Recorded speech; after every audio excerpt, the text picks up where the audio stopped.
Okay hello दोस्तों, नमस्कार। मेरा नाम है विवेक कुमार। आज की इस वीडियो में बेटा हम लोग बहुत ही important topic photo electric effect को शुरू करने वाले हैं। केमिस्ट्री का भी ये एक इंपॉर्टेंट टॉपिक हो जाता है। एटॉमिक स्ट्रक्चर के अंदर 11th में पढ़ाया जाता है और फिजिक्स में क्लास 12th की जो फिजिक्स है, मॉडर्न फिजिक्स चैप्टर, जो लास्ट में चैप्टर्स आते हैं यार, ड्यूअल नेचर ऑफ एटम वगैरह, उसके अंदर भी ये इंपॉर्टेंट टॉपिक हो जाता है। तो आज हम इसी इफेक्ट के बारे में बढ़िया से इन डिटेल बातें करेंगे और देखेंगे किस तरीके से क्वेश्चन को सॉल्व करना है।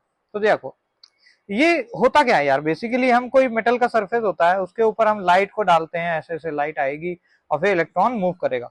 तो फोटो मानी कि लाइट, इलेक्ट्रिक मानी इलेक्ट्रॉन निकलेगा और इफेक्ट ऐसा क्या चीज है। देखो यार क्या है कि मान लो कि मेटल का सरफेस है, अब इसके ऊपर तुम एकदम लाइट फेंकते जा रहे हो, फेंकते जा रहे हो।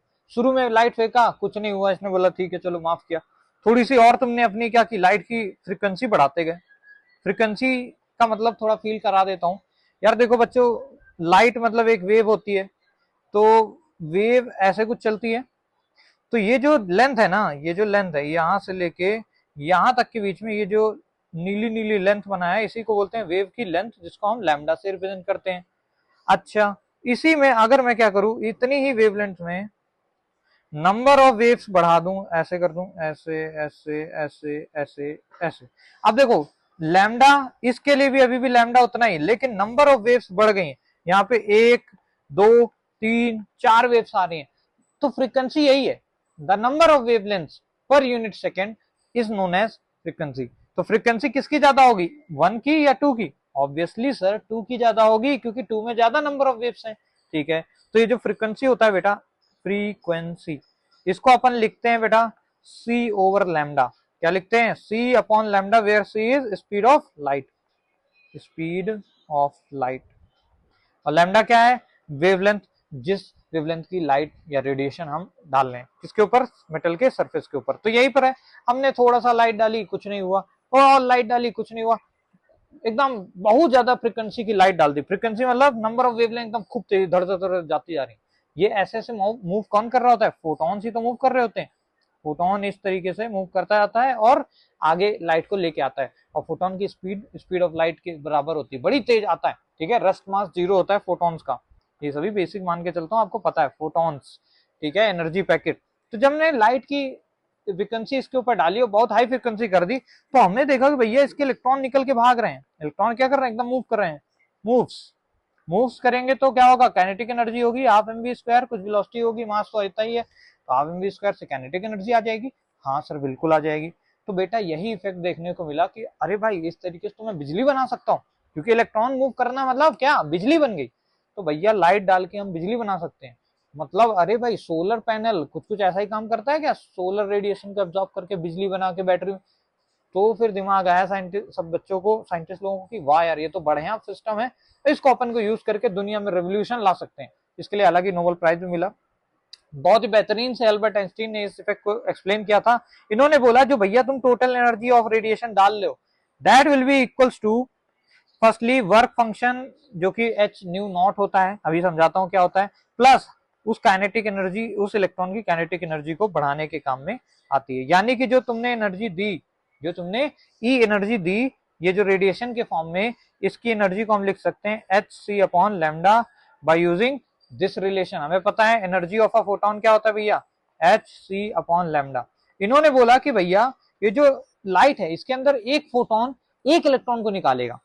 वन फोटोन वन इलेक्ट्रॉन को क्या करेगा? रिमूव करेगा। ये किसने बोला? एल्बर्ट आइंस्टीन ने। ठीक है, जो कि अब इस समय नहीं है खैर।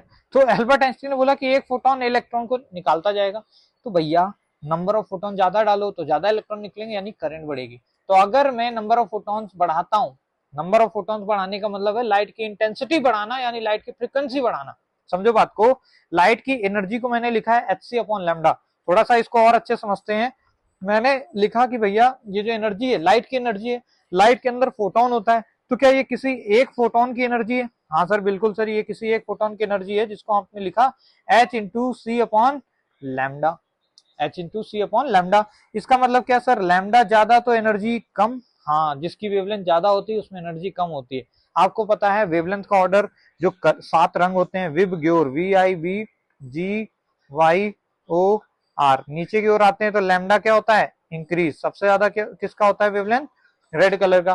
तो क्या एनर्जी बड़ी कम होगी उसकी? हाँ जी सर बिल्कुल, इसीलिए लाल लाल अंधेरे वाले रूम में जाओगे तो ज्यादा डर लगेगा, एनर्जी कम रहती है, एक्साइटेशन लेवल इंक्रीज हो जाता है। यार बहुत सारे और भी फैक्टर्स हैं जिसकी वजह से हमें डर लगता है, वो तो क्या हाइपोथैलेमस के अंदर कैसे हमारे हार्मोन्स रिलीज हो रहे हैं उस पर भी डिपेंड कर रहा है, एड्रेनल ग्लैंड, हजारों चीजें हैं। पर अभी के लिए हम समझ रहे हैं कि भैया वेवलेंथ एनर्जी से रिलेटेड है, लाइट की जो वेवलेंथ है वो एनर्जी से इनवर्स के उसमें रिलेटेड होती है। अच्छा क्या सर ये c अपॉन लैम्डा को मैं फ्रीक्वेंसी लिख दूं? बिल्कुल लिख दो भाई, फ्रीक्वेंसी को ऐसे थोड़ा तिरछा करके v लिखते हैं, ये क्या हो गया? फ्रीक्वेंसी हो गया।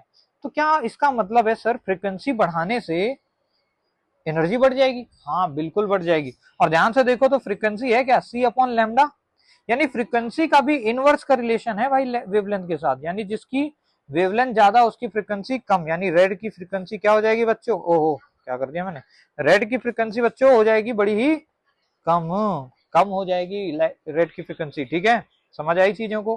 ठीक है सर। अब अपनी मेन इक्वेशन पे आते हैं, कहाँ गई ये रही, ये है फोटो इलेक्ट्रिक इफेक्ट की main equation, E equals to h nu nought plus half m v square. ये एच न्यू नॉट क्या है सर?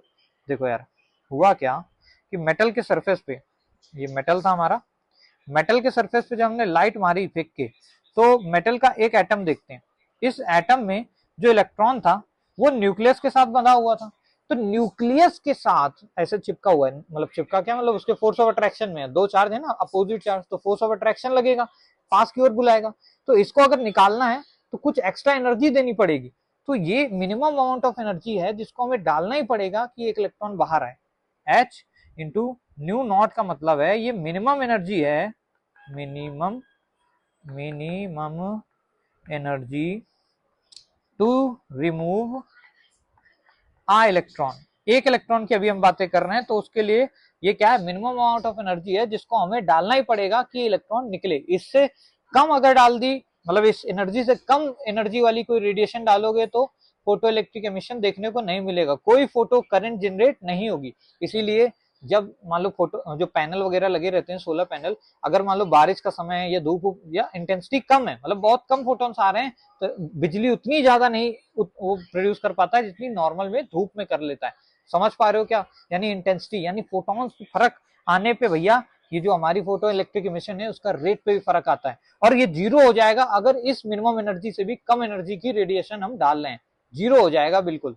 समझ रहे हो बात को? यानी ये फाई, इसको फाई से रिप्रेजेंट करते हैं बच्चों, H इंटू न्यू नॉट को, और इसका नाम होता है वर्क फंक्शन, वर्क फंक्शन बोलते हैं इसको। अभी के लिए इतना ही समझा हमने, एनर्जी दी E, हमने जो फोटोन के वेव में एनर्जी भेजी E equal to h c upon lambda भेजी। अब ये एनर्जी गई तो सबसे पहले इसने उस इलेक्ट्रॉन को निकाला वहां से, यानी फाई एनर्जी उसमें डिस्ट्रीब्यूट हुई, प्लस जब इलेक्ट्रॉन निकला तो कुछ उसकी काइनेटिक एनर्जी बढ़ गई, तो ये टोटल एनर्जी कंजर्वेशन लगाने से, मतलब क्योंकि energy can neither be created not be destroyed, हमने दी एच सी अपॉन लैम्डा, और उसको इलेक्ट्रॉन ने कैसे यूज किया? पहले तो उस जो पॉजिटिव चार्ज जो न्यूक्लियस के अंदर बंधा था उससे बाहर आया, यानी फाई के रूप में, उसके बाद उस जब मूव किया, मूव करने पे काइनेटिक एनर्जी आई, यानी ये एनर्जी जो थी हमारे पास शुरुआत में E, ये कन्वर्ट हो गई किसमें? Half m v square plus phi में, समझे? क्योंकि energy can neither be created nor be destroyed, तो एनर्जी कंजर्वेशन से ये हमारा इफेक्ट आ जाता है। इसी इफेक्ट को बोलते हैं फोटो इलेक्ट्रिक इफेक्ट। बच्चों बड़ा इंपॉर्टेंट हो जाता है, इससे क्वेश्चन होता है कि कोई भी दो चीजें दे देगा, मान लो वेवलेंथ दे देगा तो हम एनर्जी निकाल सकते हैं, क्यों? क्योंकि H एक कांस्टेंट वैल्यू है, C एक कांस्टेंट वैल्यू है, H की वैल्यू होती है 6.626 इंटू 10 की पावर -34, और स्पीड ऑफ लाइट होती है 3 इंटू 10 की पावर 8 मीटर पर सेकेंड। समझ रहे हो बात को? क्या H और C की वैल्यू पता ही रहती है, लैम्डा अगर दे देता है तो एनर्जी हमें पता चल जाएगी, एनर्जी पता चल जाएगी, और अगर काइनेटिक एनर्जी दे दिए तो वर्क फंक्शन हम तुरंत निकाल सकते हैं। याद रखना ये वर्क फंक्शन इंडिपेंडेंट होता है काइनेटिक एनर्जी और एनर्जी गिवन से, ये केवल मटेरियल की प्रॉपर्टी है। मान लो यहाँ पे जो मेटल है वो सोडियम है, और एक पल को आयरन लिया, तो आयरन के और सोडियम के लिए अलग अलग आएगी, लेकिन अगर तुमने एक छोटा सा सोडियम मेटल ले लिया, एक बड़ा सा सोडियम मेटल ले लिया, दोनों के लिए वर्क फंक्शन सेम रहेगा। यानी कि ये मटेरियल पे डिपेंड करता है, अगर मटेरियल सोडियम का ही है, भले छोटा हो बड़ा हो, साइज हो मैटर हो, सब कुछ नहीं, यहाँ पे सेम रहेगा वर्क फंक्शन। जैसे रेजिस्टिविटी, ये सभी क्या है? इंटेंसिव प्रॉपर्टीज हैं, उसी तरीके से ये भी एक इंटेंसिव प्रॉपर्टी होती है किसी एक मटेरियल की, ठीक है, मैटर की।